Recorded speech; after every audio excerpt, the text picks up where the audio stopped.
ಬಹಳ ಪ್ರೀತಿ ರೀ. ದಿವಸ ಹಿಂಗೊಂದು ಬುಟ್ಟಿ ಬಂದಿರ್ತಾವಲ್ಲ, ಮೊದಲು ಒಳಗೆ ತಗೊಂಡು ಹೋಗಂತಾರ, ಒಂದು ಬುಟ್ಟಿ ಒಳಗೆ ಹೋಗಿ ತಗೊಂಡು ಹೋಗಂತಾರ. ಯಾಕಂತಂದ್ರ ಅದು ಮೊಸರು ಹಾಕಿ ಮಾಡಿರ್ತಾರಲ್ಲ ಬಾನ, ಭಾಳ ಅಂದ್ರೆ ಭಾಳ ಪ್ರೇಮ. ಅವ್ರು ಅಪ್ಪಿ ತಪ್ಪಿ ನಿಮ್ಮ ಮನೆಗೆ ಬಂದ್ರು ಅಥವಾ ನೀವ ಕರ್ಕೊಂಡು ಹೋದ್ರಿ ಅಂತಂದ್ರೆ ಬಾನ ಮಾಡೋದು ಮಾತ್ರ ಮರ್ಯಾಕೆ ಹೋಗ್ಬೇಡ್ರಿ. ಯಾಕಂತಂದ್ರೆ ಜಂಗಮ ಜಂಗಮ ಮೂರ್ತಿ ಮುಂದೆ ಬರ್ತಾವ ನೋಡ್ರಿ ವಿಷಯ. ಇಷ್ಟು ಅದ್ಭುತ ಬರ್ತಾವ ವಿಷಯ ಇನ್ನ ಬಸವ ಪುರಾಣದೊಳಗ.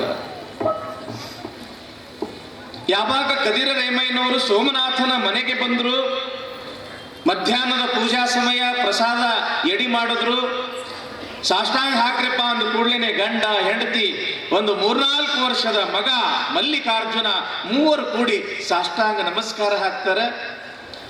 ಆವಾಗ ಗುರುಗಳಾಗಿರ್ತಕ್ಕಂಥ ಕದಿರ ರೇಮಯ್ಯನವರು ಶಿವಯೋಗಿನೇ ಸಂತೃಪ್ತೆ ತೃಪ್ತ ಭವತಿ ಶಂಕರ ತತ್ತೃಪ್ತ್ಯ ತನ್ಮಯಂ ವಿಶ್ವಂ ತೃಪ್ತಿಮೇತಿ. ಒಬ್ಬ ಪರಿಪೂರ್ಣನಾಗಿರ್ತಕ್ಕಂಥ ಶಿವಯೋಗಿ ಸಂತೃಪ್ತ ಆದ ಅಂತಂದ್ರ ಎಲ್ಲ ಸಚರಾಚರ ವಸ್ತುಗಳೆಲ್ಲವೂ ಕೂಡ ತೃಪ್ತಿಯಾಗ್ತವ. ಯಾವಾಗ ಸಚರಾಚರ ವಸ್ತು ತೃಪ್ತಿಯಾಗ್ತವ ಅವ ಶಿವನೇ ತೃಪ್ತಿಯಾಗ್ತಾನ. ಶಿವ ತೃಪ್ತಿ ಆದ್ರೆ ಸಕಲ ಸಚರಾಚರ ವಸ್ತುಗಳೇ ತೃಪ್ತಿ ಆಗ್ತವ ಅನ್ನೋ ಭಾವದಿಂದ ಈ ಮಂತ್ರ ಅಂದ್ರು. ಇಷ್ಟಲಿಂಗಕ್ಕೆ ಅರ್ಪಿತವಾಗಿ ಮಹಾಲಿಂಗಕ್ಕೆ ತೃಪ್ತಿಯಾಗಲಿ ಅಂತ ತಿಳ್ಕೊಂಡು ಅವ್ರು ನಮಸ್ಕಾರ ಮಾಡಿದ್ರು. ಆಯ್ತ್ರಪ್ಪ ಅಂತ ತಿಳ್ಕೊಂಡು ಆನಂದದಿಂದ ಪ್ರಸಾದ ಮಾಡಿದ್ರು ಕದಿರ ರೇಮಯ್ಯನವರು. ಪ್ರಸಾದ ಆದ ಕೂಡಲೇ ಸ್ವಲ್ಪ ಬಿಸಿಲು ಕಡಿಮೆಯಾಗಿತ್ತು, ಆತಪ್ಪ ನಾವು ಇನ್ನು ಪ್ರಯಾಣ ಬೆಳೆಸ್ತೀವಿ ಅಂತ ತಿಳ್ಕೊಂಡು ಶ್ರೀಶೈಲದತ್ತ ಹೋದ್ರು ಕದಿರ ರೇಮಯ್ಯನವರು. ಮಾರನೇ ದಿವಸ ಏನಾಗ್ಯದ ಅಂತಂದ್ರೆ ಇಲ್ಲಿ ಸೋಮನಾಥನ ಹೆಂಡತಿ ಅಣ್ಣಲಾದೇವಿ ಕಾಡಿಗೆ ಹೋಗಿ ಒಂದಿಷ್ಟು ಕಟ್ಟಿಗೆ ಮಾಡ್ಕೊಂಡು ಬರಬೇಕು ಅಂತ ತಿಳ್ಕೊಂಡು ಹೋಗ್ತಕ್ಕಂಥ ಸಮಯದೊಳಗ ಆ ಒಂದು 3-4 ವರ್ಷದ ಮಗ ಅವ ನಾನು ಬರ್ತೀನಿ ಅಂತ ತಿಳ್ಕೊಂಡು ಹಠ ಮಾಡಿ ಬೆನ್ನು ಹತ್ತಿ ಕಾಡಿಗೆ ಹೋಗ್ಬಿಟ್ಟ ಅದು ತಾಯಿ ಜೊತೆಗೆ. ಅವನ ಹೆಸರೇನು ಮಲ್ಲಿಕಾರ್ಜುನ. ತಾಯಿ ಮುಂದೆ ನೋಡಿ ಕಟ್ಟಿಗೆ ಮಾಡಾಕತ್ತಾಳ. ಹಿಂದೆ ಏನಾಗಿದೆ ಅಂತಂದ್ರೆ ಮೊದಲೇ ಪಾಪ ಸಣ್ಣ ಮಗು, ಅದಕ್ಕೆ ಏನು ಗೊತ್ತಾಗ್ಬೇಕು, ಒಂದು ಹುತ್ತಿತ್ತೋ ಏನಿತ್ತೋ ಹಿಂಗ ಅಲ್ಲಿ ಸ್ವಲ್ಪ ಮುಂದೆ ಹೋಗಿ ಅದ್ರ ಮ್ಯಾಲ ಹತ್ತದ ತಡ ಒಳಗಡೆ ಇರ್ತಕ್ಕಂಥ ಒಂದು ಘಟಸರ್ಪ, ಒಂದು ನಾಗರ ಹಾವು ಆ ಸಣ್ಣ ಮಗುವಿಗೆ ಕಚ್ಚಿ ಬಿಡುತ್ತು. ಆ ಹಾವು ಕಚ್ಚದೆ ತಡ ಅಮ್ಮ ಅಂತ ಕೂಗ್ಯಾನ. ನೋಡುವಷ್ಟರಲ್ಲಿಯೇ ಆ ಮಗುವಿನ ಬಾಯಿಯೊಳಗ ಬುರುಗು ಬಂದು ಬಿಲಿ ಒದ್ದಾಡಿ ಸತ್ತು ಬಿಡುತ್ತು. ನೋಡುದ್ರೊಳಗ ತಾಯಿ ನೋಡ್ತಾಳ, ಮಗು ತೀರಿ ಹೋಗಿಬಿಟ್ಟದ, ಮೈ ತಣ್ಣಗಾಗ್ಬಿಟ್ಟದ, ಮೈ ಎಲ್ಲ ನೀಲಿ ಆಗಿಬಿಟ್ಟದ. ಮದುವೆಯಾದ 12 ವರ್ಷಕ್ಕೂ ಹುಟ್ಟಿರ್ತಕ್ಕಂಥ ಅಪರೂಪ ಮಗು ಮಲ್ಲಿಕಾರ್ಜುನ ಯಾವಾಗ ತನ್ನ ಕಣ್ಣೆದುರೇ ತೀರಿ ಹೋತೋ, ಯಾವ ತಾಯಿಗೆ ದುಃಖ ಆಗುದಿಲ್ಲ ಹೇಳ್ರಿ? ಯಾವ ತಾಯಿಗೆ ನೋವು ಆಗುದಿಲ್ಲ? ಅಳತಾ ಸತ್ತಿರ್ತಕ್ಕಂಥ ಪಾಪ ಆ ಮಗನನ್ನು ಹೊತ್ತುಕೊಂಡು ಮನೆಗೆ ಬರ್ತಾಳ ಅಣ್ಣಲಾದೇವಿ. ಆಗಿರ್ತಕ್ಕಂಥ ಪ್ರಸಂಗ ಇದು, ಕಥೆಯಲ್ಲ, ಕಾದಂಬರಿಯಲ್ಲ. ಯಾವಾಗ ಮಗನ ಹೆಣವನ್ನ ಮನೆಗೆ ತಂದಳು, ಅಷ್ಟರಲ್ಲಿಯೇ ದುಡಿಯಲ್ಲಿ ಹೋಗಿರ್ತಕ್ಕಂಥ ಸೋಮನಾಥನು ಬಂದ, ಮಗ ಸತ್ತಿದ್ದ. ಬಹಳ ದುಃಖ ಆಯ್ತು ಗಂಡ ಹೆಂಡತಿಗೆ. ಒಬ್ರಿಗೊಬ್ರು ಕೊಳ್ಳಿಗೆ ಹಾಕೊಂಡು ಅಳತಾರ, ಶಿವನನ್ನ ನೆನೆಸ್ತಾರ. ಬೈಕೊಂತ ಅಲ್ಲ. ನಾವೇನ್ ಮಾಡ್ತೀವಿ ಅಂತಂದ್ರ, ಮನ್ಯಾಗ ಯಾರೋ ತೀರ್ಕೊಂಡ್ರು ಅಂತಂದ್ರ ಸಣ್ಣ ಮಕ್ಕಳಾಗಿರ್ಬೋದು, ಗಂಡರಾಗಿರ್ಬೋದು, ಹೆಂಡತಿನ ಆಗಿರ್ಬೋದು, ನಾವು ದೇವ್ರ ಮೇಲೆ ಸಿಟ್ಟು ಮಾಡ್ತೀವಿ. ಎಷ್ಟೋ ಜನ ದೇವ್ರ ಮೇಲೆ ಇರ್ತಕ್ಕಂಥ ಆ ಜಗಲಿ ಮೇಲೆ ಇರ್ತಕ್ಕಂಥ ದೇವ್ರಗಳನ್ನ ಒಯ್ದು ಹೊರಗೆ ಒಗಿತಾರ. ಇಟ್ಟು ಭಯ ಮಾಡದೆ, ಇಟ್ಟು ಭಕ್ತಿ ಮಾಡದೆ, ಇಟ್ಟು ಪೂಜೆ ಮಾಡದೆ, ಇಟ್ಟು ಅರ್ಚನೆ ಮಾಡದೆ ನನಗೇನು ಸುಖ ಕೊಟ್ಟಿ ಅಂತ ತಿಳ್ಕೊಂಡು ಎಷ್ಟೋ ಜನ ಆ ದೇವ್ರ ಫೋಟೋ ಹೊಡೆದಿದ್ದು ನೋಡಿವಿ. ಜಗಲಿ ಮೇಲೆ ಇರ್ತಕ್ಕಂಥ ದೇವರನ್ನ ಎತ್ತಾಗೂ ಒಗದಿದ್ದು ಕೂಡ ನಾವು ನೋಡಿವಿ, ಇಲ್ಲ ಅಂತಲ್ಲ. ಆದ್ರ ಈ ಗಂಡ ಹೆಂಡತಿ ಹಂಗ ಮಾಡುವುದಿಲ್ಲ. ಹೇ ಪರಮಾತ್ಮ, ಮದುವೆ ಆದ್ರೂ ಕೂಡ 12 ವರ್ಷ ಆಗಿದ್ರು ಕೂಡ ಮಕ್ಕಳು ಇದ್ದಿದ್ದಿಲ್ಲ, ನಿನ್ನ ಆಶೀರ್ವಾದದಿಂದ ಒಂದು ಗಂಡು ಮಗು ಆತು. ಆದ್ರ ಆ ಮಗು ದೀರ್ಘಾಯುಷಿ ಆಗಲಿಲ್ಲ, ಅಲ್ಪಾಯುಷಿ. ಈ 4 ವರ್ಷ ಆದ್ರೂ ಕೂಡ ಅಂಥ ಮಗುನನ್ನ ಕೊಟ್ಟು ಆ ಮಗುವಿನ ಜೊತೆಗೆ 4 ವರ್ಷಗಳ ಕಾಲ ದಿನ ಕಳೀತಕ್ಕಂಥ ಒಂದು ಒಳ್ಳೆಯ ಯೋಗ ಕೊಟ್ಟಿಯಲ್ಲ ಪರಮಾತ್ಮ. ಪರಮಾತ್ಮನನ್ನು ನೆನೆಸ್ತಾರ. ಅಪರೂಪಕ್ಕೆ ಹುಟ್ಟಿರ್ತಕ್ಕಂಥ ಈ ಮಗನನ್ನ ಎಲ್ಲಿ ಮಣ್ಣು ಮಾಡುವುದು ಅಂತ ತಿಳ್ಕೊಂಡು ತಮ್ಮ ಮನೆಯೊಳಗ ಮಣ್ಣು ಮಾಡ್ತಾರೆ. ಮನೆಯಾಗ ಯಾಕೆ? ಮಗನ ನೆನಪು ಸದಾ ನಮ್ಮ ಕಣ್ಣು ಮುಂದೆ ಇರಲಿ ಅನ್ನೋ ಕಾರಣಕ್ಕಾಗಿ ಮನೆಯೊಳಗ ಮಣ್ಣು ಮಾಡ್ತಾರೆ. ಯಾರದ್ದು? ಮಲ್ಲಿಕಾರ್ಜುನ ಎಂಬತಕ್ಕಂಥ 4 ವರ್ಷದ ಮಗಂದು. ಹಿಂಗ 10-12 ದಿವಸ ಹೋಗ್ತದ. ಮುಂದೆ ಏನಾಗ್ತದ ಅಂತಂದ್ರ ಗುರುಗಳ ಭೇಟಿಗೆ ಹೋಗಿರ್ತಕ್ಕಂಥ ಕದಿರ ರೇಮಯ್ಯನವರು ವಾಪಸ್ ಮತ್ತೆ ಕಲ್ಯಾಣಕ್ಕೆ ಬರ್ತಕ್ಕಂಥ ಸಮಯದೊಳಗ ಇದ ಹಳ್ಳಿ ಹತ್ತದ. ಅದಕ್ಕ ಮತ್ತವ್ರ ಮಧ್ಯಾಹ್ನದ ಸಮಯನೇ ಆಗಿತ್ತು. ಮತ್ತ ಇವ್ರ ಮನೆ ಮುಂದೆ ನಿಂತ್ಕೊಂಡು ಭಿಕ್ಷಾಂದೇಹಿ ಅಂದ್ರು. ಜಂಗಮರನ್ನ ನೋಡ್ತಾರ. ಮೊದಲು ಯಾವ ರೀತಿಯಾಗಿ ಅತ್ಯಂತ ಖುಷಿಯಿಂದ ಭಕ್ತಿಯಿಂದನೇ ಒಳಗೆ ಬರಮಾಡಿಕೊಂಡಿದ್ರು, ಈಗಲೂ ಕೂಡ ಅದೇ ಖುಷಿಯಿಂದ, ಅದೇ ಭಕ್ತಿಯಿಂದ, ಅದೇ ಭಾವದಿಂದ ಆ ಕದಿರ ರೇಮಯ್ಯನವರನ್ನ ಒಳಗೆ ಬರಮಾಡಿಕೊಳ್ತಾರೆ. ಅಪ್ಪ ಮತ್ತ ಲಿಂಗ ಪೂಜೆ ಆಗ್ಬೇಕಪ್ಪ. ಆಯ್ತ್ರಿ ಅಪ್ಪ ಅಂತ ತಿಳ್ಕೊಂಡು ಸ್ನಾನ ಮಾಡಿಸ್ಯಾರ. ಪೂಜೆಗೆಲ್ಲ ವ್ಯವಸ್ಥೆ ಇತ್ತು. ಪೂಜೆ ಕುಂತ್ಕೊಂಡಾರ ಕದಿರ ರೇಮಯ್ಯನವರು. ಇತ್ತ ಅಣ್ಣಲಾದೇವಿ ಆ ಗುರುಗಳಿಗೆ ಬೇಕಾಗಿರ್ತಕ್ಕಂಥ ಎಲ್ಲ ಅಡಿಗೆ ಮಾಡ್ಯಾಳ. ಅಡಿಗೆ ಮಾಡಿ ನೀಡ್ಯಾರ. ನೀಡಿದ ಕೂಡ್ಲೆ ಅಂತಾರ, ಸಾಷ್ಟಾಂಗ ಹಾಕ್ರಪ್ಪ. ಇಬ್ರು ಸಾಷ್ಟಾಂಗ ಹಾಕಿದ್ರು. ಅಲ್ಲೋ ಸೋಮನಾಥ, ಮೊನ್ನೆ ಬಂದಾಗ 3 ಜನ ನೀವು ಸಾಷ್ಟಾಂಗ ಹಾಕಿದ್ರಿ, ಮತ್ತು ನಿಮ್ಮ ಮಗ ಮಲ್ಲಿಕಾರ್ಜುನ ಎಲ್ಲಿದನ ಕರೀರಿ. ಯಾವಾಗ ಮಲ್ಲಿಕಾರ್ಜುನನ್ನ ಕರೀರಿ ಅಂತ ತಿಳ್ಕೊಂಡು ಗುರುಗಳು ಅಂದ್ರು, ಅಣ್ಣಲಾದೇವಿಗೆ ದುಃಖ ತಡ್ಕೊಳಕ್ಕಾಗಲಿಲ್ಲ. ಎಷ್ಟಾಗಲಿ ಹೆಣ್ಣು ಕಳ್ಳ, ಹಡದ ಕಳ್ಳ, ಬಿಕ್ಕಿ ಬಿಕ್ಕಿ ಬಿಕ್ಕಿ ಅಳ್ಳಾಕ ಶುರು ಮಾಡಿದಳು. ಎಲ್ಲಿಂದ ಕರಿಬೇಕ್ರಿ ಗುರುಗಳೇ ನನ್ನ ಮಗನನ್ನ? ಸ್ವತ್ತು ಸ್ವರ್ಗ ಸೇರ್ಯಾನ ನನ್ನ ಮಗ, ಅವನನ್ನ ಎಲ್ಲಿಂದ ಕರೀಲಿ ನಾನು? ಯಾಕ್ರಪ್ಪ ಏನಾಯ್ತು? ಅಂಥದ್ದೇನಾಯ್ತು? ನೀವು ಹೋದ ಮರುದಿವಸ ಕಟ್ಟಿಗೆ ಮಾಡಕ್ಕಂತ ಹೇಳಿ ಹೋಗಿದ್ದಳ್ರಪ್ಪ ನನ್ನ ಹೆಂಡತಿ. ಮುಂದೆ ನೋಡಿ ಕಟ್ಟಿಗೆ ಮಾಡಕತ್ತಾಳ. ಹಿಂದ ಬಂದು ಒಂದು ಹಾವು ಮಗನ ಕಡಿದು ಬಿಟ್ಟದ. ಅದೇ ಕ್ಷಣದೊಳಗ ನನ್ನ ಮಗ ಸತ್ತು ಹೋದ. ಓಹೋ, ಮಲ್ಲಿಕಾರ್ಜುನ ಸತ್ತ. ಹಾಗಾದ್ರ ಎಲ್ಲಿ ಮಾಡಿರಿ ಅವನ ಸಮಾಧಿ? ಯಪ್ಪ, ನೀವು ಯಾವ ಸ್ಥಾನದೊಳಗೆ ಪೂಜಾಕ ಕುಂತಿರಲ್ಲ, ಯಾವ ಜಗದ ಮೇಲೆ ನೀವು ಪೂಜಾಕ ಕುಂತಿರಲ್ಲ, ನಿಮ್ಮ ಕೆಳಗಡೆನೆ ನಮ್ಮ ಮಲ್ಲಿಕಾರ್ಜುನನ ಸಮಾಧಿ ಮಾಡೀವಿ. ಶಿವಶಿವ ಶಿವಶಿವ ಅಂದ್ರು. ಹೀಗಾಯ್ತೇನು? ಹಾಗಾದ್ರೆ ಆ ಮಲ್ಲಿಕಾರ್ಜುನನ ನಾನು ನೋಡ್ಬೇಕಲ್ಲ ಅಂತ ತಿಳ್ಕೊಂಡು ಹಂಗ ಎದ್ದವರ 3 ಕೂಡಿ ಮಾಡಿರ್ತಕ್ಕಂಥ ಸಮಾಧಿಯನ್ನ ತೆಗಿತಾರ. ಕೆಳಗಡೆ ಆ ಮಗುವಿನ ಹೆಣ ಇತ್ತು. ಆ ಮಗುವಿನನ್ನ ನೋಡಿರ್ತಕ್ಕಂಥ ಕದಿರ ರೇಮಯ್ಯನವರಂತಾರ, ಏ ಮಲ್ಲಿಕಾರ್ಜುನ, ನಿನ್ನ ಮನೆಗೆ ಪ್ರಸಾದಕ್ಕೆ ಬಂದಿನೋ ನಾನು. ನಿಮ್ಮವ್ವ ಏನು ಬೇಕು ಎಲ್ಲ ಅಡಿಗೆ ಮಾಡ್ಯಾಳ, ಸಾಷ್ಟಾಂಗ ಹಾಕಕ್ಕ ನೀನ ಇಲ್ಲಲೋ, ಬಾ, ಬಾಳ ಹೊಟ್ಟೆ ಹಸ್ದದ, ಇಬ್ರು ಕೊಡಿ ಪ್ರಸಾದ ಮಾಡೋನು ಬಾ ಅಂತ ಗುರುಗಳು ಕರೆಯುವುದೇ ತಡ. ಆಗ ತಾನೇ ಮಲಗಿಕೊಂಡಿರ್ತಕ್ಕಂಥ ಮಗು ಯಾವ ರೀತಿಯಾಗಿ ಹೇಳ್ತದ, ಆ ರೀತಿಯಾಗಿ ಎದ್ದು ಬಂದು ಗುರುಗಳ ಪಾದಕ್ಕೆ ನಮಸ್ಕಾರ ಮಾಡ್ತದ ಆ ಮಲ್ಲಿಕಾರ್ಜುನ ಎಂಬತಕ್ಕಂಥ ಮಗು. ಎಷ್ಟು ಸಂತೋಷ ಆಗ್ಲಿಕ್ಕಿಲ್ಲ ಸೋಮನಾಥ ಅಣ್ಣಲಾದೇವಿಗೆ. ಅದಕ್ಕೆ ಇಲ್ಲಿ ಹೇಳ್ತಾರ ಅಲ್ಲಮ ಪ್ರಭುದೇವರು, ಸೋಹಂ ಎಂಬುದ ಕೇಳಿ ದಾಸೋಹವ ಕೈಯದಿದ್ದೊಡೆ ಅತಿ ಗಳೆವೆ ಗುಹೇಶ್ವರ. ಪರಮಾತ್ಮ ನಮಗೆ ಏನು ಬೇಕು ಎಲ್ಲವನ್ನೂ ಕೂಡ ಕೊಟ್ಟಾನ. ಆದ್ರ ಬಂದಿರತಕ್ಕಂಥ ಜಂಗಮ ಮೂರ್ತಿಗಳಿಗೆ ಒಂದಿಷ್ಟು ದಾನ ದಾಸೋಹ ಮಾಡತಕ್ಕಂಥ ಗುಣ ಇದ್ದಿದ್ದಿಲ್ಲ ಅಂತಂದ್ರ ಏನು ಮಾಡುವುದದ? ಅಲ್ಲಿ ಆ ಭಕ್ತನ ಜೀವನ ನಿಷ್ಫಲ, ಅದು ಯಾವುದೇ ಪ್ರಯೋಜನ ಇಲ್ಲ. ಕೊಟ್ಟಿದ್ದು ತನಗೆ, ಬಚ್ಚಿಟ್ಟಿದ್ದು ಪರರಿಗೆ, ಕೊಟ್ಟಿದ್ದು ಕೆಟ್ಟಿತನ ಬೇಡ, ಮುಂದೆ ಕಟ್ಟಿಟ್ಟ ಬುದ್ಧಿ ಸರ್ವಜ್ಞ. ನಾವೇನು ತಿಳ್ಕೊಳ್ತೀವಿ? ನಮ್ಮಲ್ಲಿರ್ತಕ್ಕಂಥ ಒಂದಿಟ್ಟು ಹಣ ಸಂಪತ್ತು ನಾವು ದಾನ ಧರ್ಮ ದಾಸೋಹಕ್ಕೆ ಕೊಟ್ವಿ ಅಂತಂದ್ರ ನಮ್ಮಲ್ಲಿ ಇರ್ತಕ್ಕಂಥದ್ದನ್ನ ಕಡಿಮೆ ಆಗ್ತದ ಅಂತ ನಾವು ತಿಳ್ಕೊಂಡಿರ್ತೀವಿ. ಆದ್ರ ಅದು ಹಂಗಾಗುವುದಿಲ್ಲ. ದಾನೇನ ಭೂತಾನಿ ವಶೀಭವಂತಿ. ಬಾವಿಯೊಳಗ ನೀರಿರ್ತಾವ, ಬಾವಿಯೊಳಗ ನೀರಿರ್ತಾವ. ಆ ನೀರು ನಾವು ಜಗ್ತೀವಿ. ಕೊಡದಾಗ ಪಾತ್ರೆಯೊಳಗ ನಾವು ನೀರನ್ನ ನಾವು ಜಗ್ತೀವಿ. ನಾವು ನೀರು ಹೆಂಗ್ ತೆಗಿತೀವಿ ಹಂಗ ಹೊಸ ನೀರು ಬರ್ತಾವೋ? ಏನು ಇದ್ದಟ್ಟು ನೀರು ಖಾಲಿ ಆಗ್ತಾವ ತಂಗಿ? ಖಾಲಿ ಆಗ್ತಾವೇನ್ರವ ನೀರು? ಬಾವಿಯಾಗ ನೀರು ಖಾಲಿ ಆಗ್ತಾವ? ಇಲ್ಲ. ಹಳಿ ನೀರು ಹೋಗಿ ಮತ್ತಷ್ಟು ಶುದ್ಧವಾಗಿರ್ತಕ್ಕಂಥ ರುಚಿಯಾಗಿರ್ತಕ್ಕಂಥ ನೀರು ಹೆಂಗ ಬರ್ತಾವೋ ಹಂಗ ಎಲ್ಲಿ ಗುರು ಲಿಂಗ ಜಂಗಮ ಅಥವಾ ಒಂದು ಸತ್ಕಾರ ಎಂಬತಕ್ಕಂಥದ್ದು ನಡೆದದ, ಒಂದು ಕೈಯಿಂದ ನಾವು ಕೊಟ್ರ 100 ಕೈಯಿಂದ ಆ ಪರಮಾತ್ಮ ಕೊಡ್ತಾನ ಎಂಬತಕ್ಕಂಥ ಭಾವ ಭಕ್ತರಲ್ಲಿ ಇರಬೇಕು. ಸೋಹಂ ಎಂಬುದ ಕೇಳಿ ದಾಸೋಹವ ಗೈಯದಿದ್ದೊಡೆ ಅತಿಗಳೇ ವೆಗುಹೇಶ್ವರ. ಬಹಳ ಖುಷಿ ಅನಿಸ್ತದ.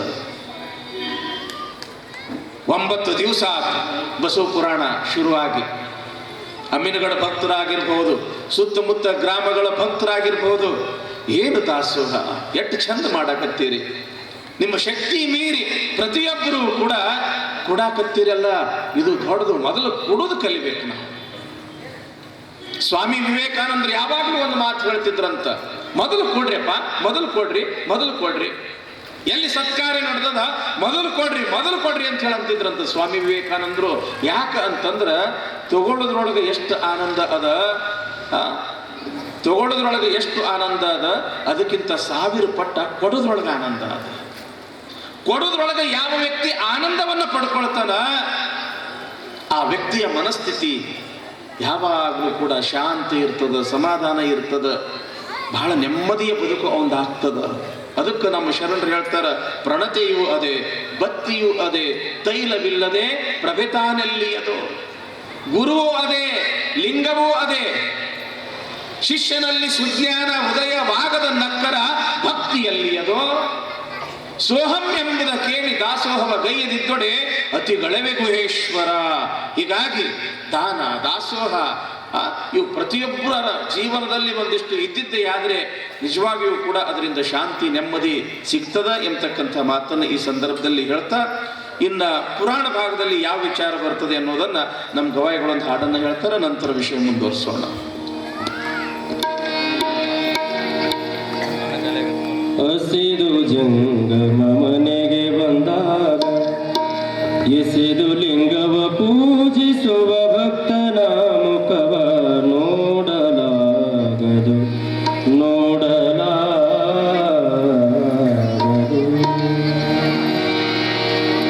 ಅವನಿಗೆ ಲಿಂಗದ ನಿಜವೂ ಸಾಧ್ಯವಾಗಿಲ್ಲವೆಂದಾತ.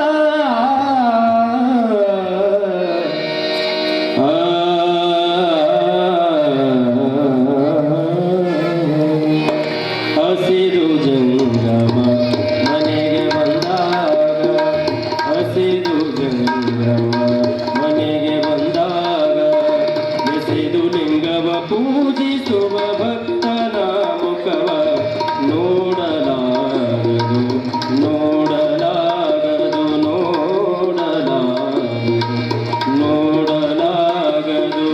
ಹಸಿದು ಜಂಗಮ ಮನೆಗೆ ಬಂದಾಗ ಎಸೆದು ಲಿಂಗವ ಪೂಜಿಸುವ ಭಕ್ತನ ಮುಖವ ನೋಡಲಾಗದು, ನೋಡಲಾಗದು.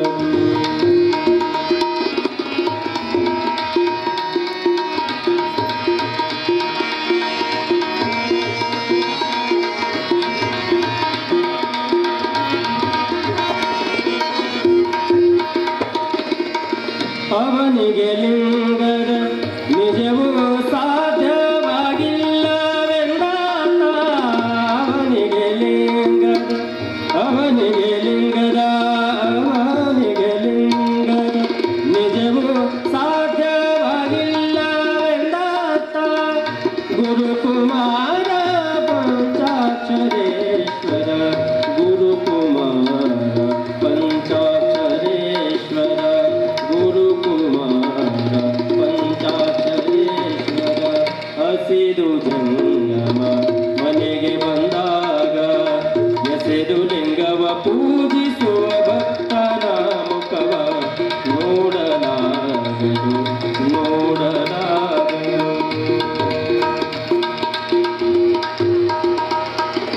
ದಾಸೋಹದ ಭಾವ ಕ್ರಿಯೆಯಿಲ್ಲದ,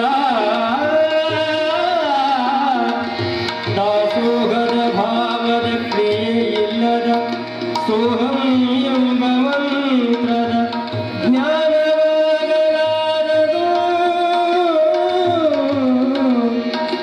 ಸೋಹಂ ಎಂಬ ಮಂತ್ರದ ಜ್ಞಾನವಾಗಲಾರದು. ಭಕ್ತಿ ಪ್ರಣತಿ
ಸುಪ್ರಭಾತ ಸಮಯದಲ್ಲಿ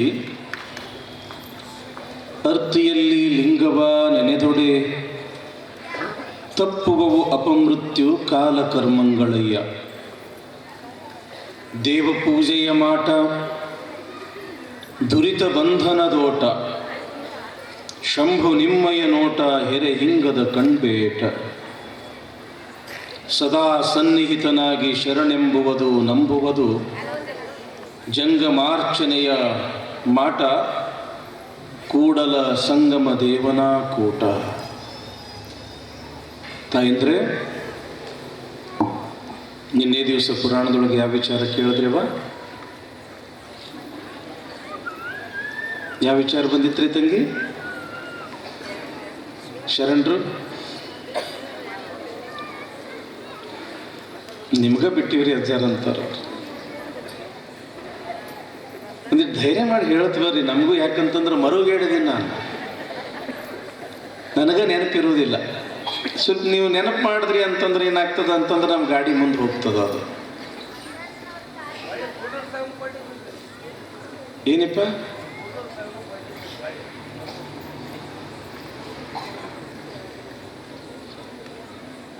ಮನುಷ್ಯ ಜನ್ಮ, ಇದು ಮರುವಿನ ಜನ್ಮ.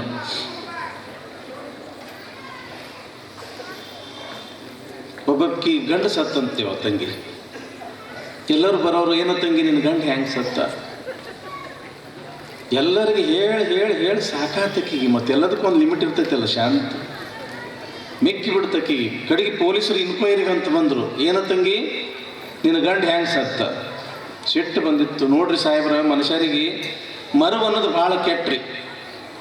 ನನ್ನ ಗಂಡ ಕೆಟ್ಟ ಮರುಗೇಡಿ ಇದ್ದನ್ರಿ. ಉಸಿರು ತಗೊಂಡನ್ರೆ, ತಗೊಂಡಿದ್ದು ಉಸಿರು ಹ್ಯಾಂಗೆ ಬಿಡ್ಬೇಕು ಅನ್ನೋದು ಮರ್ತನ್ರಿ, ಸತ್ತನ್ರಿ. ಯಾವ ವಿಚಾರ ಬಂದಿತ್ರಿ ಅವ ನಿನ್ನೆ? ಬಸವಣ್ಣನವರ ದಾಂಪತ್ಯ ಜೀವನ. ಸತಿಪತಿಗಳೊಂದಾದ ಭಕ್ತಿ ಹಿತವಾಗಿಪ್ಪುದು ಶಿವಂಗೆ, ಸತಿಪತಿಗಳೊಂದಾಗಲಾರದ ಭಕ್ತಿ ಅಮೃತದೋಳ್ ವಿಷ ಬೆರೆಸಿದಂತೆ ಎಂಬತಕ್ಕಂಥ ಶರಣರ ವಿಚಾರದಂತೆ ಬಸವಣ್ಣ ಮತ್ತು ಗಂಗಾಂಬಿಕೆಯರು ದಾಂಪತ್ಯ ಜೀವನಕ್ಕೆ ಕಾಲಿಟ್ಟಿದ್ದಾರೆ. ಮದುವೆಯಾಗಿ ಇನ್ನೂ 15-20 ದಿನಗಳ ಆಗಿರಲಿಲ್ಲ. ಬಸವಣ್ಣವರಿಗೆ ತನ್ನ ಗುರುವಿನ ಚಿಂತೆ. ಕೂಡಲ ಸಂಗಮದಲ್ಲಿ ಗುರುಗಳು ಒಬ್ಬರೇ. ಅವರು ಗುರು ಸೇವೆಯನ್ನು ನಾನು ಚೆನ್ನಾಗಿ ಮಾಡಬೇಕು, ಯಾವುದೇ ರೀತಿಯ ಒಂದು ಕೊರತೆ ಆಗಬಾರದು. ಸಂಗಮನಾಥನ ಪೂಜೆ, ಬಂದಿರತಕ್ಕಂಥ ಸಾವಿರಾರು ಭಕ್ತರಿಗೆ ದಾಸೋಹದ ವ್ಯವಸ್ಥೆ. ಸಂಗಮದ ಕಡೆ ಯಾವಾಗ ಜೀವ ಎಳಿತು, ಮಾದರಸ ಮಾದಲಾಂಬಿಕೆಗೆ ಹೇಳಿ ನಾ ಗುರು ಸೇವೆಯಲ್ಲಿಯೇ ಇರ್ತೀನಿ ಅಂತ ತಿಳ್ಕೊಂಡು ಯಾವಾಗ ಬಸವಣ್ಣನವರು ಕೂಡಲ ಸಂಗಮಕ್ಕೆ ಹೊರಡ್ತಾರ, ಧರ್ಮ ಪತ್ನಿಯಾಗಿರ್ತಕ್ಕಂಥ ಗಂಗಾಂಬಿಕೆ ನೀವು ಎಲ್ಲಿ ಇರ್ತೀರಿ ನಾನು ಅಲ್ಲೇ ಇರ್ತೀನಿ ಅಂತ ತಿಳ್ಕೊಂಡು ಅಷ್ಟೇ ಪ್ರೀತಿಯಿಂದ ಬರ್ತಾಳೆ. ನನ್ನ ತಮ್ಮನಾಗಿರ್ತಕ್ಕಂಥ ಬಸವಣ್ಣನನ್ನ ಬಿಟ್ಟು ಬದುಕ್ತಕ್ಕಂಥ ಶಕ್ತಿ ನನಗಿಲ್ಲ ಅಂತ ತಿಳ್ಕೊಂಡು ಅಕ್ಕಳಾಗಿರ್ತಕ್ಕಂಥ ಅಕ್ಕ ನಾಗಮ್ಮಳು ಕೂಡ ಸಂಗಮಕ್ಕೆ ಬರ್ತಾಳೆ.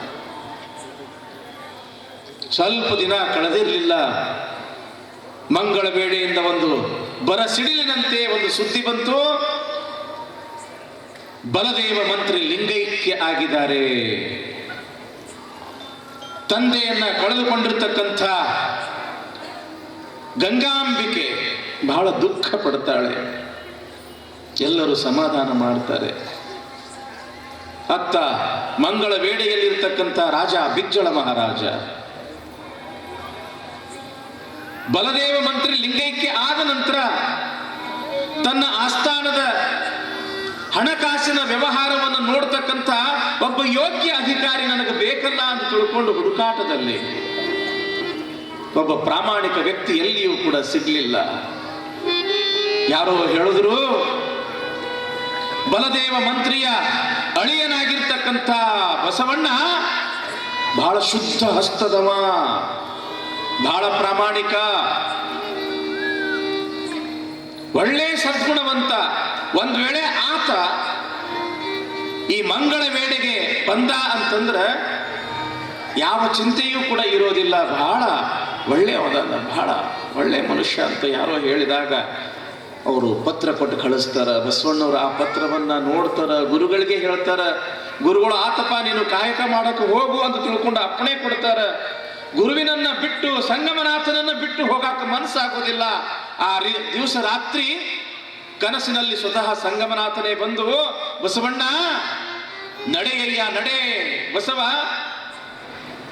ಪೊಡವಿಗೆ ಅಧಿಪತಿಯಾಗಿ ಬಾಳೆನ್ನ ಬಸವ ಅಂತ ತಿಳ್ಕೊಂಡು, ಏ ಬಸವಣ್ಣ, ಯಾವ ಕಾರಣಕ್ಕಾಗಿ ಈ ಭೂಲೋಕದಲ್ಲಿ ನೀ ಅವತರಿಸಿದಿ, ಆ ಲೋಕ ಕಲ್ಯಾಣ ಮಾಡ್ತಕ್ಕಂಥ ಕಾರ್ಯ ಮಂಗಳ ವೇಳೆಯಿಂದನೇ ಶುರು ಆಗ್ತದಪ್ಪ. ಅದಕ್ಕ ಬೇಡ ಅನ್ನಕ್ಕೆ ಹೋಗಬೇಡ, ಇದು ನನ್ನ ಇಚ್ಛೆ ಅದ, ನೀನು ಮಂಗಳ ವೇಳೆಗೆ ಹೋಗಬೇಕು ಅಂತ ತಿಳ್ಕೊಂಡು ಸಂಗಮನಾಥನ ಅಪ್ಪಣೆ ಆಗೇ ಬಿಡ್ತು. ಮಾರನೇ ದಿವಸನೇ ಗುರುಗಳ ದರ್ಶನವನ್ನು ಪಡೆದುಕೊಂಡು ಬಸವಣ್ಣವರು, ಗಂಗಾಂಬಿಕೆಯವರು ಮತ್ತು ಅಕ್ಕ ನಾಗಮ್ಮ ಚಿಕ್ಕವನಾಗಿರ್ತಕ್ಕಂಥ ಚೆನ್ನ ಬಸವಣ್ಣನೊಂದಿಗೆ ಎಲ್ಲಿಗೆ ಹೊರಡ್ತಾ ಇದ್ದಾರೆ? ಮಂಗಳವೇಡಿಗೆ ಹೊರಡ್ತಾ ಇದ್ದಾರೆ. ಯಾವಾಗ ರಾಜನಾಗಿರ್ತಕ್ಕಂಥ ಬಿಜ್ಜಳ ಮಹಾರಾಜನಿಗೆ ಬಸವಣ್ಣ ನಮ್ಮ ಮಾತಿಗೆ ಬೆಲೆ ಕೊಟ್ಟು ಇಲ್ಲಿ ಸೇವೆ ಮಾಡಕ್ಕೆ ಬರ್ತಾ ಇದ್ದಾನೆ ಎಂತಕ್ಕಂಥದ್ದು ಗೊತ್ತಾಯ್ತು. ಹಿರಿಹಿರಿ ಹಿಗ್ದ ಬಿಜ್ಜಳ ಮಹಾರಾಜ ಒಬ್ಬ ಯೋಗ್ಯ ವ್ಯಕ್ತಿ ಇದ್ದ ಅಂತಂದ್ರೆ ಅಲ್ಲಿಯ ವ್ಯವಸ್ಥೆ ಬಹಳ ಸುಧಾರಣೆ ಇರ್ತದೆ, ಬಹಳ ಚೆನ್ನಾಗಿರ್ತದೆ. ದಕ್ಷ ಇರಬೇಕು, ಪ್ರಾಮಾಣಿಕ ಇರಬೇಕು, ಅಧಿಕಾರಿಯಾಗಿರ್ತಕ್ಕಂಥವ್ರು. ಬಸವಣ್ಣನನ್ನ ಬಹಳ ಪ್ರೀತಿಯಿಂದ ಬರಮಾಡಿಕೊಳ್ತಾನೆ ರಾಜನಾಗಿರ್ತಕ್ಕಂಥ ಬಿಜ್ಜಳ ಮಹಾರಾಜ. ಬಸವಣ್ಣನವರಿಗೆ ಇರ್ಲಿಕ್ಕೆ ಯೋಗ್ಯವಾಗಿರ್ತಕ್ಕಂಥ ಒಂದು ವ್ಯವಸ್ಥೆಯನ್ನು ಮಾಡ್ತಾರ. ಬಸವಣ್ಣ ಈ ರಾಜ್ಯದ ಹಣಕಾಸಿನ ಮುಖ್ಯ ಅಧಿಕಾರಿಯನ್ನಾಗಿ ಮಾಡ್ತೀವಿ, ಕರಣಿಕರನ್ನಾಗಿ ಮಾಡ್ತೀವಿ. ಈ ಹಣಕಾಸಿನ ವ್ಯವಹಾರವನ್ನ ನೀನು ನೋಡ್ಕೊಳ್ಬೇಕು. ಎಷ್ಟು ಬಂತು, ಎಷ್ಟು ಹೋತು, ಎಷ್ಟು ಅದ, ಪ್ರತಿಯೊಂದು ಜವಾಬ್ದಾರಿ ನಿನ್ನ ಮೇಲೆ ಇರ್ತದೆ ಬಸವಣ್ಣ ಅಂತ ತಿಳ್ಕೊಂಡು ಆ ಕರಣಿಕ ವೃತ್ತಿಯ ಜವಾಬ್ದಾರಿಯನ್ನ ಬಸವಣ್ಣನವರಿಗೆ ರಾಜ ವಹಿಸಿಕೊಡ್ತಾನ. ಆಯ್ತು, ಸಂಗಮನಾಥನ ಇಚ್ಛೆ ಅಂತ ತಿಳ್ಕೊಂಡು ಬಸವಣ್ಣವರು ತಮ್ಮ ಕಾಯಕವನ್ನು ಮಾಡಲು ಶುರು ಮಾಡಿದ್ದಾರೆ. ಯಾವ ರೀತಿಯಾಗಿ ನೋಡಿ, ಕಾಯಕವೇ ಕೈಲಾಸ ಅಂತ ಹೇಳಿರ್ತಕ್ಕಂಥ ಬಸವಣ್ಣ ಯಾವ ರೀತಿ ಕಾಯಕವನ್ನ ಮಾಡ್ತಾ ಇದ್ದಾರೆ ಹೇಳ್ತಾರೆ. ಆನು ಆರಂಭವ ಮಾಡುವೆನಯ್ಯ ಗುರು ಪೂಜೆಗೆಂದು, ಆನು ವ್ಯವಹಾರವ ಮಾಡುವೆನಯ್ಯ ಲಿಂಗಾರ್ಚನೆಗೆಂದು, ಆನು ಪರಸೇವೆಯ ಮಾಡುವೆನಯ್ಯ ಜಂಗಮ ದಾಸೋಹಕ್ಕೆಂದು. ನಾನಾವ ಕರ್ಮಗಳ ಮಾಡಿದಡೆಯು ಆ ಕರ್ಮ ಫಲಭೋಗವ ನೀ ಕೊಡುವೆ ಎಂಬುದ ನಾನು ಬಲ್ಲೆನಯ್ಯ. ನೀ ಕೊಟ್ಟ ದ್ರವ್ಯವ ನಿಮಗಲ್ಲದೆ ಮತ್ತೊಂದ ಕ್ರಿಯೆ ಮಾಡೆನು, ನಿಮ್ಮ ಸೊಮ್ಮು ನಿಮಗೆ ಸಲ್ಲಿಸುವೆ ಕೂಡಲ ಸಂಗಮ ದೇವ. ಕಾಯಕ ಪ್ರಾರಂಭ ಮಾಡಿದ್ರು. ಹೆಂಗ? ಬೆಳಗಿನ ಜಾವದಿಂದ ನೋಡ್ರಿ, ನಾನು ಆರಂಭ ಮಾಡುವೆನಯ್ಯ ಗುರು ಪೂಜೆಗೆಂದು. ನಸುಕಿನ ಜಾವ 3 ಗಂಟೆಗೆ ಹೇಳಬೇಕು ಬಸವಣ್ಣವರು. ನೋಡ್ರಿಪ್ಪ, ತಿಳ್ಕೊಳ್ರಿ ನಮ್ಮ ಶರಣರು ಹ್ಯಾಂಗಿದ್ರು ಅನ್ನೋದು, ಯಾವ ರೀತಿಯಾಗಿ ಅವರ ಜೀವನ ನಡೆಸಿದ್ರು ಅನ್ನೋದು. ಗಂಡ ಹೇಳ್ತಕ್ಕಂಥ ಮುಂಚಿತವಾಗಿಯೇ ಗಂಗಾಂಬಿಕೆ ಹೇಳ್ಬೇಕು. ಆನಂದದಿಂದ ಶಿವಪೂಜೆ ಮಾಡ್ಕೊಳ್ಬೇಕು ಬಸವಣ್ಣವರು. ಆ ಪೂಜೆಗೆ ಏನೇನು ಬೇಕು ಎಲ್ಲ ವ್ಯವಸ್ಥೆಯನ್ನ ಮಾಡಿಡ್ತಿದ್ದಳು ಗಂಗಾಂಬಿಕೆ. 3 ಗಂಟೆಗೆ ಏಳಬೇಕು, 4 ಗಂಟೆಗೆ ಸ್ನಾನ ಆಗ್ಬೇಕು ಬಸವಣ್ಣವ್ರದ್ದು. ಸ್ನಾನಕ್ಕಾಗಿ ಬಿಸಿ ಬಿಸಿ ನೀರು ತಯಾರಿ ಇಡಬೇಕು, ಮಡಿ ಬಟ್ಟೆಗಳನ್ನ ತಯಾರಿ ಇಡಬೇಕು. ಗಂಗಾಂಬಿಕೆ ಅವರು ಸ್ನಾನ ಮಾಡೋದಕ್ಕಿಂತ ಮುಂಚೆಯೇ ಸ್ನಾನ ಮಾಡಿ ಮಡಿ ಬಟ್ಟೆ ಉಟ್ಕೊಂಡು ಪೂಜಾ ಕೋಣೆಗೆ ಬಸವಣ್ಣವ್ರು ಬಂದ್ರೆ ನೋಡ್ಬೇಕಲ್ಲ ಎಷ್ಟು ಸ್ವಚ್ಛ, ಎಷ್ಟು ಶಿಸ್ತು. ಲಿಂಗ ಪೂಜೆಗೆ ಕುತ್ಕೊಳ್ಳಿಕ್ಕೆ ಒಂದು ಆಸನ, ಮುಂದೆ ಎಲ್ಲ ಪೂಜಾ ಪರಿಕರಗಳು, ಚೆನ್ನಾಗಿ ಬೆಳಗ್ತಾ ಇರತಕ್ಕಂಥ ಒಂದು ದೀಪ, ಲಿಂಗ ಮಜ್ಜನ ಮಾಡಿಕೊಳ್ಳಿಕ್ಕೆ ನೀರು, ಆ ಮಜ್ಜನ ಪಾತ್ರೆ, ಎದುರುಗಡೆ ಪಾತ್ರೆಯಲ್ಲಿ ವಿಭೂತಿ, ಗಂಧ, ಅಕ್ಷತೆ, ಹೂ, ಪತ್ರಿ, ಧೂಪ, ದೀಪ, ನೈವೇದ್ಯ, ಗಂಟೆ. ಆನಂದ ಆನಂದ ಆನಂದ. ಶಿವಶಿವ ಶಿವಶಿವ ಶಿವಶಿವ ಅಂತ ತಿಳ್ಕೊಂಡು ಆನಂದದಿಂದ ಶಿವಪೂಜೆ ಮಾಡ್ಕೋಬೇಕು ಬಸವಣ್ಣ. ಲಿಂಗವನ್ನ ನೋಡ್ತಾ ನೋಡ್ತಾ ನೋಡ್ತಾ ಆ ಲಿಂಗದಲ್ಲಿ ಅನಿಮಿಷ ದೃಷ್ಟಿಯನ್ನು ಇಟ್ಟು ಲಿಂಗಾಂಗ ಸಮರಸದ ಅನುಭವವನ್ನ ಅನುಭವಿಸ್ತಾ ಅನುಭವಿಸ್ತಾ ತನ್ನನ್ನು ತಾವು ಮರೆತು ಬಿಡ್ತಿದ್ರು ಬಸವಣ್ಣವರು. ತಾಸು 2 ತಾಸು 3 ತಾಸು ಸೂರ್ಯ ಉದಯ ಆಗಿಬಿಡ್ತಿತ್ತು. ಯಾವಾಗ ಹಕ್ಕಿಗಳ ಚಿಲಿಪಿಲಿ ನಾದ ಪ್ರಾರಂಭ ಆತು, ಮತ್ತೆ ಲಿಂಗ ಪೂಜೆಯನ್ನ ಮಾಡಿ, ಮತ್ತೆ ಮಜ್ಜನ ಮಾಡಿ ಲಿಂಗ ಪೂಜೆಯನ್ನ ಮಾಡಿ ಪಾದೋದಕ ಮಾಡಿಕೊಳ್ಳಬೇಕು. ಪಾದೋದಕ ಆಗುವುದೇ ತಡ. ಅಷ್ಟರಲ್ಲಿಯೇ ಯಾರಾದ್ರೂ ಜಂಗಮರು ಸಿಕ್ಕರು, ಬರ್ರಿಪ್ಪ ತಾವು ದಾಸೋಹಕ್ಕೆ ಬರ್ಬೇಕು ಅಂತ ತಿಳ್ಕೊಂಡು ಅಲ್ಲಿ ಜಂಗಮ ದಾಸೋಹ ಆಗ್ಬೇಕು, ಪಾದೋದಕ ಆಗ್ಬೇಕು. ಇನ್ನೇನು ಬೆಳಿಗ್ಗೆ 9:09 ಆತು ಅನ್ನೋದ್ರೊಳಗಾಗಿ ಕಾರ್ಯಾಲಯಕ್ಕೆ ಹೋಗ್ಬೇಕು. ರಾಜನ ಆಸ್ಥಾನಕ್ಕೆ ಮಹಾರಾಜರಿಗೆ ಶರಣಾರ್ಥಿಗಳನ್ನ ಹೇಳಿ ನಮ್ಮ ಕಾಯಕ ನಾವು ಮಾಡ್ತೀವಿ ಅಂತ ತಿಳ್ಕೊಂಡು ಕಾರ್ಯಾಲಯಕ್ಕೆ ಬಂದು ಅವೇನು ಯಾವ ಹಣ ಯಾವ ಮೂಲದಿಂದ ಬಂತು, ಎಷ್ಟು ಬಂತು, ಯಾರು ತಂದು ಕೊಟ್ರು, ಎಷ್ಟು ಕೊಟ್ರು, ರಾಜ್ಯದ ಬೊಕ್ಕಸದೊಳಗೆ ಮೊದಲು ಎಷ್ಟು ಹಣ ಜಮಾ ಇತ್ತು ಮತ್ತು ಈಗ ಎಷ್ಟು ಹಣ ಜಮಾ ಆಯ್ತು, ಎಷ್ಟು ಖರ್ಚಾತು, ಯಾವ ಯಾವ ಮೂಲಕ ಎಷ್ಟು ಖರ್ಚು ದುಡ್ಡು ಆತು ಅಂತ ತಿಳ್ಕೊಂಡು ಪ್ರತಿಯೊಂದು ಸರಿಯಾಗಿ ಬರೆದು ಇಡ್ತಿದ್ರು ಬಸವಣ್ಣವರು. ಹಿಂಗ ದಿವಸ ಅಲ್ಲ, 2 ದಿವಸ ಅಲ್ಲ, ಒಂದು 16 ದಿವಸ ಕಳೆದಿರಬೇಕು.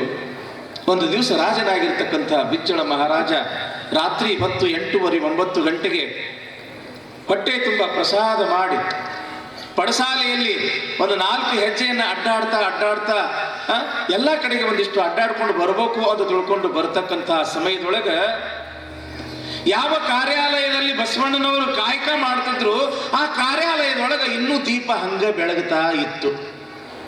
ಕಾರ್ಯಾಲಯದ ಬಾಗಿಲು ತೆಗೆದಿತ್ತು. ರಾಜ ಬಿಜ್ಜಳ ಮಹಾರಾಜ ವಿಚಾರ ಮಾಡ್ತಾನ, ರಾತ್ರಿ 10 ಗಂಟೆ ಸಮಯ ಆಗಕತ್ತದ, ಕಾರ್ಯಾಲಯದ ಬಾಗಿಲು ಹಂಗ ತೆಗೆದದಲ್ಲ, ಮರ್ತಿಗಿರ್ತ ಹಂಗ ಬಿಟ್ಟು ಹೋಗ್ಯಾರೋ ಹೆಂಗೋ ಬಸವಣ್ಣವರು ಅಂತ ತಿಳ್ಕೊಂಡು ಹತ್ರ ಬಂದು ಒಳಗೆ ಬಂದು ನೋಡ್ತಾರ. ಬಸವಣ್ಣವರು ಇನ್ನೂ ಲೆಕ್ಕಪತ್ರ ಮಾಡಕತ್ತಿದ್ರು. ಹಿಂದಿನಿಂದ ಬಂದಿರತಕ್ಕಂಥ ಮಹಾರಾಜರು ಬಸವಣ್ಣನವರ ಭುಜದ ಕೈ ಮೇಲೆ ಇಟ್ಟು, ಏನ್ರಿ ಬಸವಣ್ಣವರ, ರಾತ್ರಿ 10 ಗಂಟೆ ಆಗ್ತಾ ಇದೆ, ಇನ್ನೂ ನೀವು ನಿಮ್ಮ ಕಾಯಕ ಮಾಡ್ಕೊಂತ ಕುಂತಿರಲ್ಲ, ಹೊಸದಾಗಿ ಮದುವೆ ಬೇರೆ ಆಗ್ಯದ, ಹೆಂಡತಿ ದಾರಿ ನೋಡ್ತಿರ್ತಾಳ, ಅದನ್ನು ಬಿಟ್ಟು ನೀವು ಬೇಗ ನಿಮ್ಮ ಕಾರ್ಯವನ್ನು ಮುಗಿಸಿ ಮನೆಗೆ ಹೋಗೋದು ಬಿಟ್ಟು ಇನ್ನೂ ನಿಮ್ಮ ಕಾಯಕ ಮಾಡ್ಕೊಂತ ಕುಂತಿರಲ್ಲ ಅಂತ ತಿಳ್ಕೊಂಡು ರಾಜ ಬಿಜ್ಜಳ ಕೇಳಿದಾಗ, ಹೌದ್ರಿ ಮಹಾರಾಜರ, ನೀವು ಹೇಳೋದು ಖರೆ ಅದ, ಆದ್ರೆ ಏನ್ ಮಾಡ್ತೀರಿ, ರಾಜ್ಯದ ಬೊಕ್ಕಸಕ್ಕೆ ಎಲ್ಲಾ ಕಡೆಯಿಂದ ಸಾಕಷ್ಟು ಸಂಪತ್ತು ಹರಿದು ಬರಾಕತ್ತದ, ಮಳೆ ಬೆಳೆ ಎಲ್ಲ ಚೆನ್ನಾಗಿ ಆಗ್ಯದಂತ ಕಾಣಿಸ್ತದ, ಹೀಗಾಗಿ ಎಲ್ಲಾ ಮೂಲದಿಂದ ಸಾಕಷ್ಟು ಸಿರಿ ಸಂಪತ್ತು ದವಸ ಧಾನ್ಯ ಬರಾಕತ್ತದ, ಹೀಗಾಗಿ ಇನ್ನೂ ಬರ್ಕೊಂತ ಕುಂತೀನಿ, ಇನ್ನೂ ಕೆಲಸ ಮುಗುದಿಲ್ಲ, ಮಾಡಾಕತ್ತೀನಿ ಅಂತ ತಿಳ್ಕೊಂಡು ಬಸವಣ್ಣವರು ಹೇಳ್ತಾರ, ಹೌದು ಬಸವಣ್ಣ, ನೀವು ಹೇಳೋದು ಖರೆ ಅದ, ಯಾವಾಗ ನೀವು ನಮ್ಮ ಮಂಗಳ ಬೇಡೆಗೆ ಬಂದ್ರಿ, ಯಾವಾಗ ನಿಮ್ಮ ಪಾದ ಈ ಮಂಗಳ ಬೇಡೆಗೆ ಬಿತ್ತೋ, ಈ ಮಂಗಳ ಬೇಡೆಯ ದರಿದ್ರತನ ಎಲ್ಲ ದೂರ ಆಗಿ ಸಂಪತ್ತಿನಿಂದ ತುಂಬಾಕತ್ತದ ನಮ್ಮ ಈ ರಾಜ್ಯ. ನಿಮ್ಮ ಪಾದ ಗುಣರಪ್ಪ, ನೀವು ಬಂದಿರಿ, ನಮಗೆ ಯಾವ ಕೊರತೆನೂ ಕೂಡ ಇಲ್ಲ, ಯಾವುದೇ ರೀತಿಯ ತೊಂದರೆ ಇಲ್ಲ, ಎಂಥ ಶತ್ರುಗಳು ಕೂಡ ನಮಗೆ ಮಿತ್ರರಾಗಕತ್ತಾರ. ಬಸವಣ್ಣ, ಇದು ನಿನ್ನ ಪಾದ ಪುಣ್ಯ. ಹಾಗೇನಿಲ್ರಿಪ್ಪ, ಹಾಗೇನಿಲ್ಲ, ಅಷ್ಟು ದೊಡ್ಡವನು ಮಾಡಕ್ ಹೋಗ್ಬೇಡ್ರಿ, ನಾ ಬಹಳ ಸಣ್ಣವದೀನಿ, ನನಗಿಂತ ಕಿರಿಯರಿಲ್ಲ, ಶಿವಭಕ್ತರಿಗಿಂತ ಹಿರಿಯರಿಲ್ಲ, ನಾನು ಸಣ್ಣವದೀನ್ರಿಪ್ಪ, ಅಷ್ಟು ದೊಡ್ಡ ಮಾತನ್ನಕ್ ಹೋಗ್ಬೇಡ್ರಿ ಅಂತಾರೆ ಬಸವಣ್ಣವರು. ಆಯ್ತು ಬಸವಣ್ಣ, ಮತ್ತ ಮನೆಗೆಲ್ಲರೂ ಹೆಂಗದಾರ, ನಿಮ್ಮ ಧರ್ಮಪತ್ನಿಯವರು ಹೆಂಗದಾರ, ನಿಮ್ಮ ಅಕ್ಕ ಆಗಿರ್ತಕ್ಕಂಥ ನಾಗಮ್ಮಗೊಂದು ಸಣ್ಣ ಮಗು, ಆ ಮಗು ಹೆಂಗದ, ಅವ್ರ ಹೆಸರೇನಿಟ್ಟಾರ ಅಂತ ತಿಳ್ಕೊಂಡು ಯಾವಾಗ ಬಿಜ್ಜಳ ಮಹಾರಾಜ ಬಸವಣ್ಣನವರ ವೈಯಕ್ತಿಕ ವಿಚಾರಗಳನ್ನ ಮಾತಾಡಕ್ಕೆ ಶುರು ಮಾಡಿದ್ರು, ಸ್ವಲ್ಪ ತಡೀರಿ ಅಂತ ಹೇಳಿ ಅಂದವರ ಬಸವಣ್ಣವ್ರು ಏನ್ ಮಾಡ್ತಾರಂತಂದ್ರ, ಏನು ಒಂದು ದೀಪ ಉರಿಯಕತ್ತಿತ್ತಲ್ಲ, ಆ ದೀಪ ಆರಿಸಿದ್ದೇ ತಡ ಅದ್ರ ಪಕ್ಕದೊಳಗೆ ಇನ್ನೊಂದು ದೀಪ ಇತ್ತು, ಆ ದೀಪವನ್ನು ಹಚ್ಚಿದ್ರು. ಇದು ರಾಜಾಗ ಆಶ್ಚರ್ಯ ಆಯ್ತು. ಏನ್ರಿ ಬಸವಣ್ಣವ್ರ, ಆ ದೀಪ ಬಹಳ ಚಲೋನೆ ಉರಿಯಾಕತ್ತಿತ್ತು, ಎಣ್ಣೆ ಇತ್ತು, ಬತ್ತಿನೂ ಚೆನ್ನಾಗಿ ಇತ್ತು, ಚಲೋ ಉರಿತಕ್ಕಂಥ ದೀಪ ಆರಿಸಿ ಮತ್ತೊಂದು ದೀಪ ಹಚ್ಚಿದ್ರಿ ಎಲ್ಲ ಯಾಕ?